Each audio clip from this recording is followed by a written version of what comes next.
Hi everyone, my name is Tatiana, Life and Glow Wellness, and today I would like to offer for you another review about Metaphorical Cards deck, and this deck is called Personal Borders. So this is a Russian deck, and it's made by Irina Orda. Irina is a really experienced psychotherapist with over 20 years of experience. She's also an astrologist, and she's a well-respected specialist in the metaphorical cards world. And I highly recommend to check out her website. I think it's probably in Russian, but still, maybe you'll find some good information there. So this deck comes with 100 cards, and in this small box. The box is a little bit too small for the amount of cards. I'd like it to be slightly bigger if you want to fit also the manual. But overall, I would say it's quite a solid box for this type of container. It might get torn with time, of course, but so far it's been quite good. It's laminated, but the cards themselves are matte. So here is the size of the cards. So they have these backs, beautiful backs, and they also have rounded corners. They're quite thick, I would say. It's not as simple to bend them. I wouldn't recommend bending any cards in general, but I would say that they feel quite sturdy, and I really like the quality of the cards. Now, this manual is in Russian, so you might want to email if you need some specific recommendations for the deck if you are English speaking. And I'm not sure if Irina speaks English or not. I'm actually in the process of creating a course for those who want to learn how to use metaphorical cards. So if you are interested, send me a message and I'll put you on the waiting list. As soon as it's released, I will let you know. So we will also work with this deck. So what is personal borders?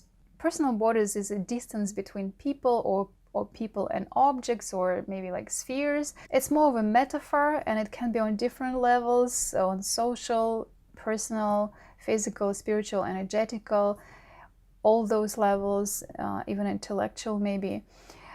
And also, it's not a fixed state. Usually personal borders, they are kind of set in the beginning of the relationships. First months, I would say, it can be difficult for some people to set them later. Once, for example, you have a relationship with a few years and you live together, or you had a friend or colleague. When you start sort of fixing personal borders, it can take a little bit more effort than doing it in the beginning, when you're just sort of adjusting to each other. So this deck actually can really help to diagnose those states and also to understand how it can be improved. And let's say, just if to take a random card, so when the client looks at it, we can already talk with him or her about what they feel and what really resonates with the card. So this is a basic principle of working with the cards, and I will soon make a video of how to tune into a card, so you will learn a little bit more of the principle we use. But also check my other videos. I describe how I work with metaphorical cards. We use them as projective material, and there are ways also to combine those cards with some kind of words and frames from other decks as well.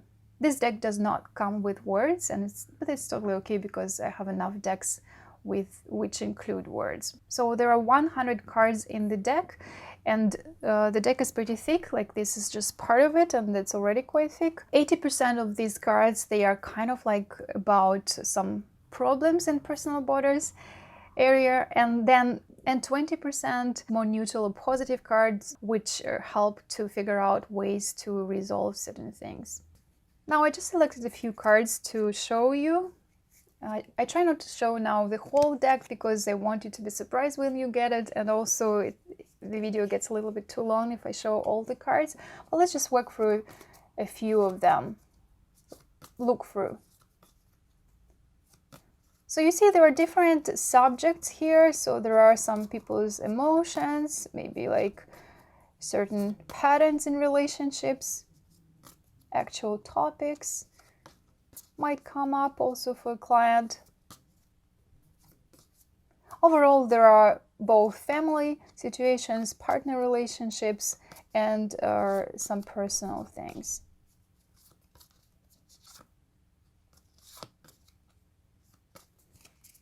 There are many more cards, so it's kind of fun to go through them, but I'll keep it at that for now. So, and there are some cards which are more neutral and have a bit of a resourceful side.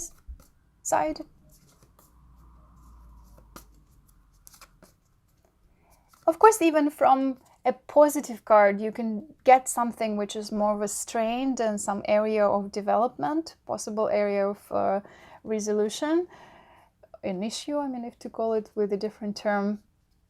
But when you work with those neutral, a bit more positive cards, you can still actually get surprisingly some answers which trigger either a point where it's unrealized dream, something which is harder to achieve in a personal life, so it's kind of like an issue as well, or something which is an actual situation what they want to work in life on.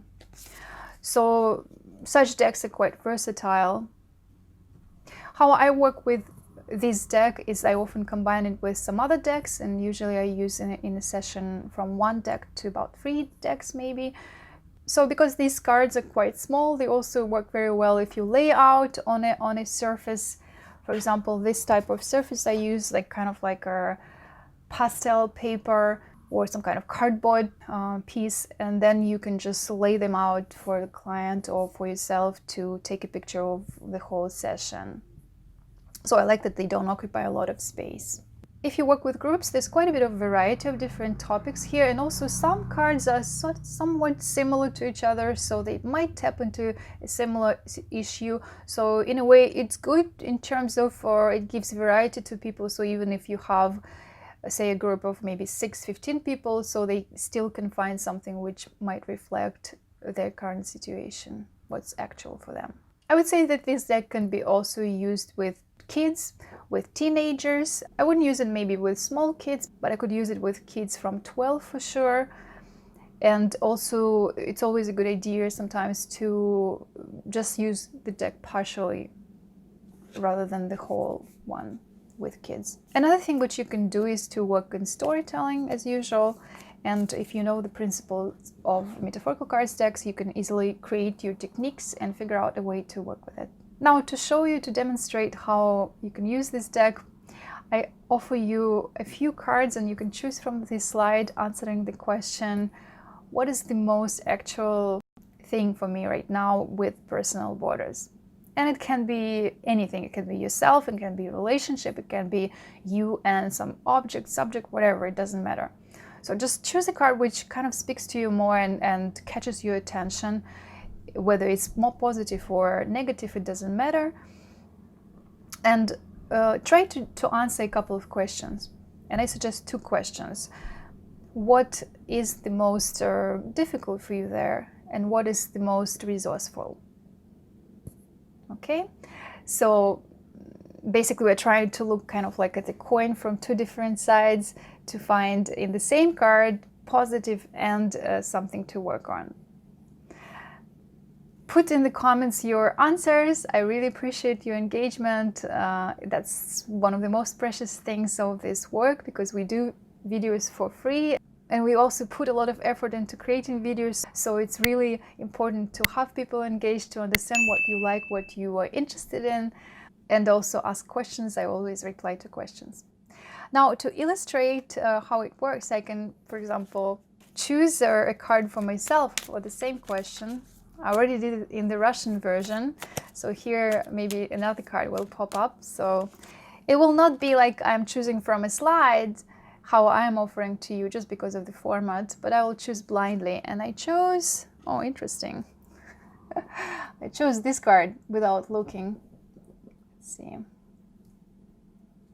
It's a man, but sort of like the head could be a woman a little bit. We always have to get back to the question. I think it's sort of like being focused on something, but I cannot distinguish clearly between being at home, keeping everything in order, and keeping up with just like regular things like feeding yourself, you know, like cooking and grocery shopping, and also trying to squeeze in some work into all this. So I live on my own right now, but still I always find that there's a lot to do around the house, and I always want to free more time, to devote more time to kind of make more videos and make more content and create something interesting, right? To learn something new.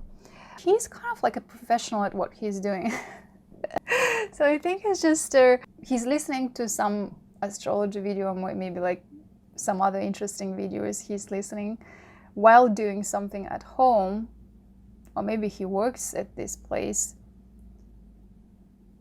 So in terms of positive thing here is that he is fairly efficient, but he has a lot of work. Like the apron and even gloves, he takes care of his hands. He's probably looking at something, either TV or listening to something like a podcast maybe. But the negative side is that it's kind of a little bit overwhelming, right? There's too much. So maybe in my case, not even talking about housework, I have to sort of define more clearly when I'm doing what. And actually that's what I'm learning now, time management. Hopefully when I master it, I'll do a course on that as well. I want to learn time management and how to organize yourself and how to organize your time, whether you're working at home or somewhere else, to be able to be really efficient and stay focused on what you're doing. And sometimes maybe multitasking like he's doing in this case, or learning at the same time, and sometimes just being focused on one thing.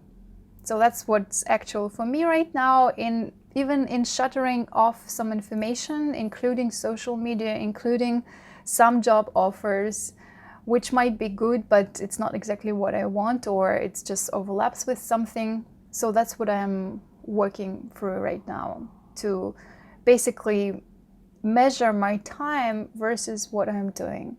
All right? Like, subscribe, share in the comments your impressions and your answers, and I'll see you soon.